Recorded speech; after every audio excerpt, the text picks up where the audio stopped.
ہم بات کریں گے ڈاکٹر عادل نجم ہمارے ساتھ موجود ہیں، بوسٹن یونیورسٹی میں پڑھاتے ہیں، سینئر تجزیہ کار ہیں۔ بہت شکریہ ڈاکٹر صاحب۔ ڈاکٹر صاحب، جنگ، لڑائیاں، تاریخی اختلافات اپنی جگہ، لیکن آج کی تاریخ میں ایران اور امریکہ کا ایک میز تک آ جانا، ایک وینیو تک آ جانا، عالمی امن کے خواہش رکھنے والوں کے لیے تو بہت بڑی خبر ہے۔ What would you say؟ یقیناً بڑی خبر ہے، بہت بڑی خبر ہے۔ ہم پاکستانیوں کے لیے تو فخر کی بات ہے ہی ہے، لیکن دنیا کے لیے بڑی خبر ہے، کیونکہ جس موڑ پہ حالات آ چکے تھے اور ابھی بھی ہیں، وہ اتنا اہم ہے اور خوفناک ہے اور نازک ہے کہ کوئی بھی پیش رفت اگر ہوتی ہے، چاہے اس گفتگو کا جو بھی نتیجہ نکلے، the fact that they are happening is a big surprise، اور ایک بہت اہم سرپرائز ہے۔ اسی لیے آپ دنیا کا ریاکشن دیکھ رہے ہیں کہ تمام طرف سے وہ صرف یہ نہیں ہے کہ کہہ رہے ہیں کہ تم نے کیا، یہ خاص بات ہے۔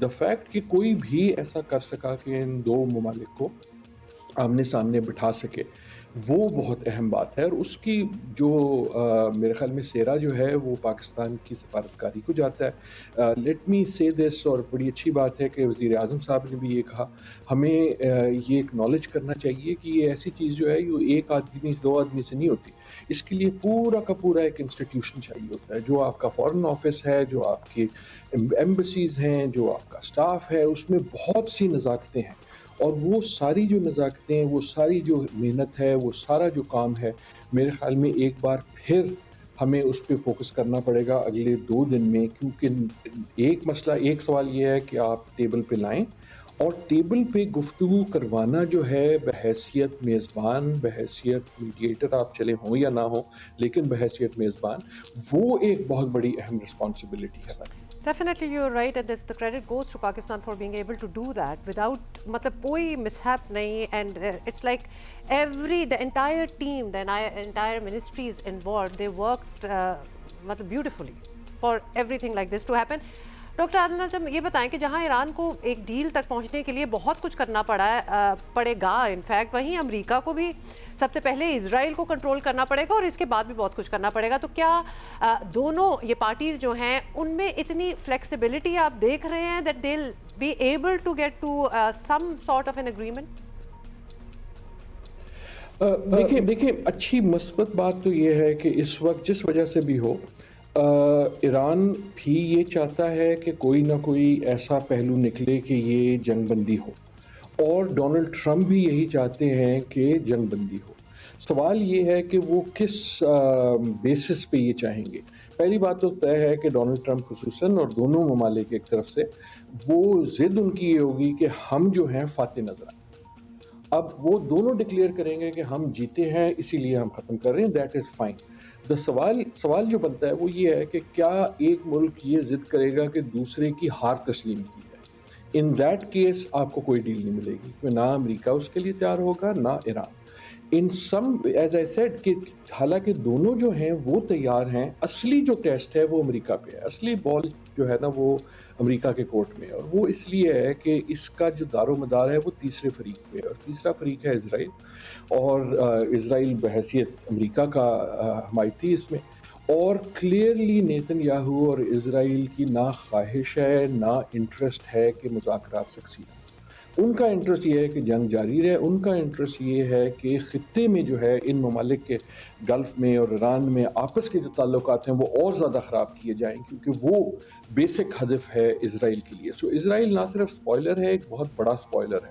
سوال یہ ہے کہ کیا ڈونلڈ ٹرمپ چاہیں گے اور کیا وہ کر سکیں گے کہ لگام ڈال سکیں وہ نیتن یاہو۔ دیکھیں اب تک ایک کنونشنل وزڈم یہ تھا کہ امریکہ کہے گا تو اسرائیل مان لے گا، میرا نہیں خیال اب یہ that is any longer true. ہم نے بائیڈن کے دور میں بھی دیکھا ہے اور اب تو بہت دیکھا ہے کہ نیتن یاہو وہی کریں گے جو وہ کرنا چاہیں گے، کیونکہ ہی بلیوز کہ یہ ان کا لاسٹ چانس ہے، یہ ان کا لاسٹ بیسٹ چانس ہے، اور جو وہ کرنا چاہتے ہیں وہ کر ڈالیں۔ اب سوال یہ ہے کہ کیا Donald Trump has the interest, has the ability to control Netanyahu اور not? I do not know, لیکن آئی ہوپ ہی ڈز۔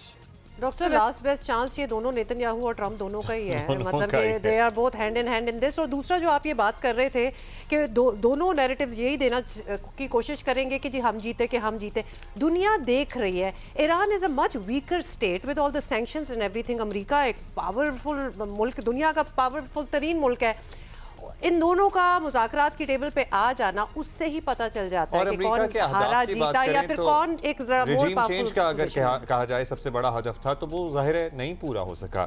اب ڈاکٹر صاحب اور بھی آپ کو پتا ہے جب بات سے بات نکلتی ہے تو ان مذاکرات کا ہوپفلی اچھا ہی نتیجہ نکلے گا. یہ بھی سمجھا جا رہا ہے کہ ایک نیو ورلڈ آرڈر ہوگا اس کے بعد, ایک نئی دنیا میں ہم نظام بھی دیکھیں گے. امریکہ سے بڑی نہیں تو ایٹ لیسٹ امریکہ کے برابر ایک سپر پاور چین ہمیں نظر آئے گی. آپ ان تمام تھیوریوں سے اتفاق کریں گے؟ جی یقیناً یہ طے ہے کہ جو بھی دنیا آج سے 5 ہفتے 6 ہفتے پہلے تھی, آج کے بعد دنیا وہ نہیں رہے گی اس ساری, اور دیٹ از آلریڈی کا جو مرضی نکلے نتیجہ ان مذاکرات کا, دنیا اس طرح تبدیل ہوگی. لیکن یہ کوئی نئی بات بھی نہیں ہے. آپ کی اور میری اس پہ پہلے بھی بات ہوئی ہے, دوسری جگہ بھی میرے خیال میں کئی سالوں سے, کم از کم 2 سالوں سے, لیکن اس سے زیادہ سے یہ نظر آ گیا تھا کہ دنیا کا جو آرڈر ہے وہ تبدیل ہو رہا ہے. آئی تھنک اس جو ایران پہ حملہ ہوا امریکہ اور اسرائیل کی طرف سے, اور اس کے بعد جو ہم نے ایران کی طرف سے دیکھا, اس کے بعد یہ طے ہو گیا کہ اب وہ نہیں رہے گا. سو ایسا نہیں کہ وہ تبدیلی آ رہی ہے, وہ تبدیلی آ گئی ہے. لیکن اس کا یہ مطلب نہیں ہے کہ ہمیں کوئی اندازہ ہے کہ اب نیا ورلڈ آرڈر کیا ہوگا, کہ کون سپر پاور ہوگا, کتنا نہیں ہوگا. ناؤ آپ نے جو بھی ورلڈ آرڈر تھا وہ اب ٹوٹ چکا. اب کوئی نئی چیز بنے گی, تبدیل ہوگی, اور اس میں بہت سے مراحل آئیں گے, پاکستان کے لیے بھی آئیں گے, دوسروں کے لیے بھی. وہ جیسے منیر نیازی کا ایک شعر ہے کہ ایک اور دریا کا سامنا تھا منیر مجھ کو, میں ایک دریا کے پار اترا تو میں نے دیکھا. تو یہ اگر مذاکرات کامیاب ہوتے بھی ہیں, اگر جنگ بندی ہو بھی جاتی ہے, تو اس کے بعد کئی دریا ہوں گے, ان دریا میں کئی طغیانی ہوگی. مثلاً دیکھیں نا, جو بھی امریکہ کا آپ نے ملٹی لیٹرل سسٹم تو پہلے ہی توڑ دیا, اب جو بھی ان کا الائنس سٹرکچر تھا وہ ٹوٹ گیا. چاہے وہ گلف کا الائنس تھا, چاہے وہ یورپ کی الائنس تھی, جو اب ان کو ان کے جہاز نہیں اڑانے دے رہے. So that structure has gone, اور ڈونلڈ ٹرمپ خود اعلان کر چکے ہیں کہ ہمیں وہ سٹرکچر چاہیے بھی نہیں. سو ایک طرف وہ ٹوٹ گیا. آپ کے مشرق وسطی کے اندر جو جی سی سی یا یہ والے سٹرکچر تھے, یہ بھی قائم نہیں رہیں گے. دنیا میں آپ نے اب کئی قسم کی بیلنس دیکھی, چاہے وہ چین کا رول ہو, چاہے وہ یورپ کا رول ہو. اس کے بعد اگر یہ انشاءاللہ کامیابی اس میں ہوتی بھی ہے, تو اس کے بعد اور بہت طغیانیاں آئیں گی, اور اس میں پاکستان کو پھر اس لیڈرشپ کی ضرورت ہوگی جس کی ہم بات کر رہے تھے, ڈپلومیٹک لیڈرشپ کی. کیونکہ آپ کو اس خطے میں بھی تو ایک نئی کیفیت نظر آئے گی نا, کہ جن پہ گولیاں چلی ہیں وہ اس کو بھول تو نہیں جائیں گے. ایران کے اندر جو تباہی ہوئی ہے اس کے بھی کچھ نتیجے ہوں گے ان کے عوام پہ, ان کے لوگوں پہ. سو یہ ایک اتنی بڑی سائزمک شفٹ ہے کہ what was is no longer, لیکن what will be is not yet determined. شکریہ. Thank you for the analysis, Dr. Adil Najam.